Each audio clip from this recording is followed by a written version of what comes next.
Bonjour, je me présente, mon nom est Frédérica Nadon, je suis agronome et présentement étudiante au doctorat en sciences animales à l'Université Laval. Puis la fiche que je vous présente aujourd'hui a pour titre le bilan carbone, point de départ vers la carboneutralité des fermes laitières. Donc, comme vous le savez peut-être, les producteurs laitiers du Canada se sont fixés comme objectif la carboneutralité à la ferme d'ici 2050. Dans cette perspective, les producteurs de lait du Québec ont créé le laboratoire vivant Lait Carboneutre, puis mon projet de doctorat fait partie du laboratoire vivant.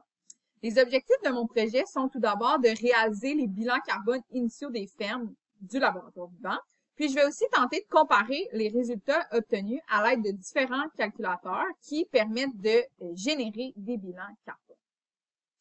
Le laboratoire vivant est composé de 20 fermes laitières, dont 2 fermes sous régie biologique, une ferme de race Archir et un troupeau aussi de race Jersey.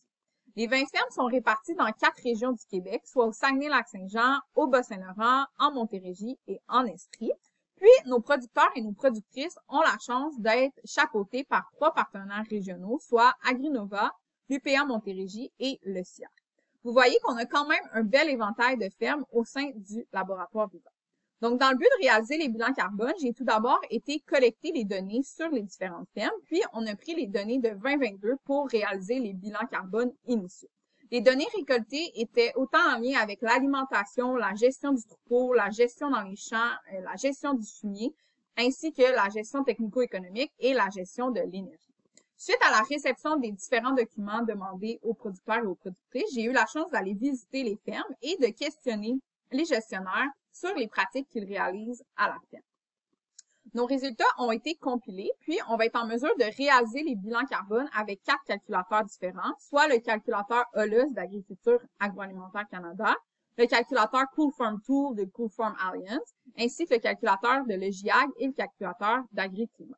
Aujourd'hui, je vous présente seulement les résultats de 10 des fermes du laboratoire vivant, puis les résultats que je vous présente ont été générés grâce au calculateur OLUS. Vous voyez que nos fermes, nos 10 fermes en fait que je vous présente, avaient des empreintes carbone de 0,79 à 1,21 kg d'équivalent CO2 par kilo de lait corrigé produit. Puis, on a réparti les émissions sous 5 secteurs, soit les animaux en mauve, le fumier en jaune, les champs en vert, les intrants en bleu pâle.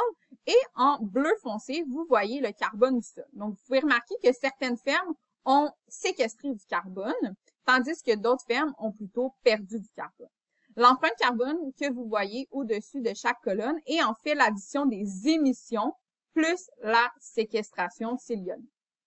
En moyenne, l'empreinte carbone des 10 fermes était de 0,95 kg d'équivalent CO2 par kilo de lait corrigé produit. Puis, les émissions étaient réparties de la sorte. Donc, en moyenne, 61% des émissions provenaient des animaux, 26% des émissions provenaient du fumier, etc.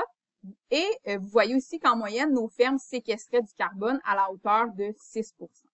C'est quoi la suite pour nos producteurs et nos productrices du laboratoire vivant? C'est qu'on va aller implanter des pratiques de gestion bénéfique, donc des PGB, dans le but de réduire les émissions de gaz à effet de serre et d'augmenter la séquestration de carbone. Vous voyez ici, j'ai énuméré quelques PGB. Puis, en fait, en 2026, on va refaire le bilan carbone de nos fermes laitières dans le but de voir si l'implantation de pratiques de gestion bénéfique a permis d'améliorer l'empreinte carbone, le bilan carbone de nos fermes laitières. Pour terminer, je tiens à remercier les fermes qui participent au projet ainsi que les partenaires financiers. Puis, n'hésitez pas si vous avez des questions. Merci!